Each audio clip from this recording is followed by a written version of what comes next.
Por eso utilizan tanta química. Porque lo que hacen es, por sodas que no muy usar, desinfectar en el último proceso. Todo lo que hay en lo que es la trazabilidad, desde el huerto hasta que llega allí, no les importa eso. Luego ahí se produce cualquier cosa. Por eso los pollos se tratan con cloro, por eso el vacuno se trata con ácido láctico, etcétera, se usan hormonas de crecimiento, en fin, todo lo que os podéis imaginar utilizan los americanos. ¿Por qué lo utilizan? Porque es muy rentable y porque estamos hablando de sistemas de producción radicalmente diferentes.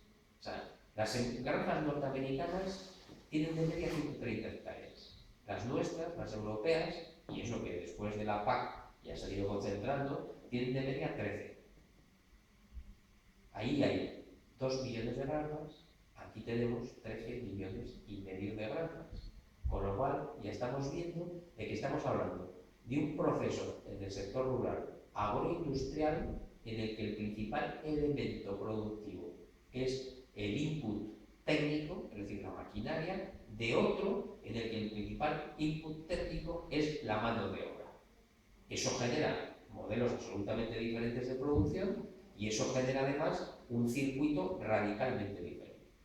Si el mercado se liberaliza, y en el caso del sector agrario los aranceles son mucho más altos que la media, porque la media entre Estados Unidos y Europa es del 3%, en cambio los aranceles agrarios pueden llegar al 15, al 18, al 20%, depende del tipo de producto, y además aquí se da una paradoja curiosa, y es que nosotros les cobramos mucho más a los americanos por los productos que les importamos que lo que ellos nos cobran a nosotros por los productos que les exportamos.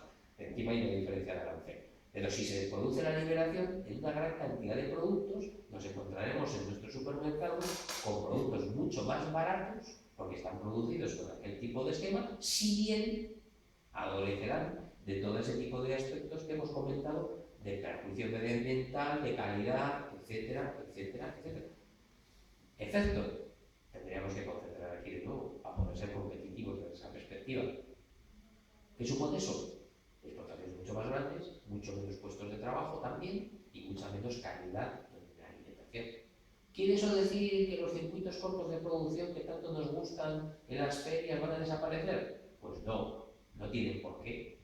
No desaparecen en la medida en que existan consumidores dispuestos a pagar el precio diferencial. Pero eso pasa con todo. O sea, es como la banca ética. Yo puedo tener mi dinero en el Banco Santander, que ya sabemos que lo usa, cómo lo usa, o puedo tenerlo yo que sea en Fiare.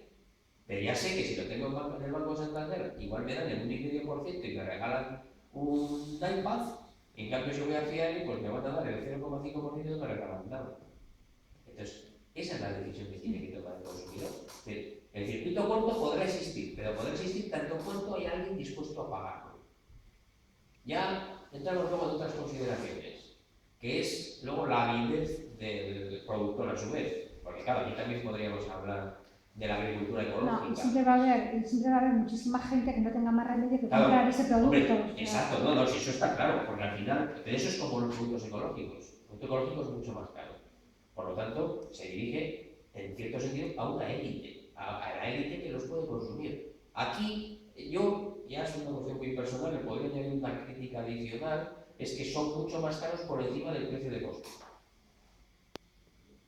Pero eso ya es otro debate.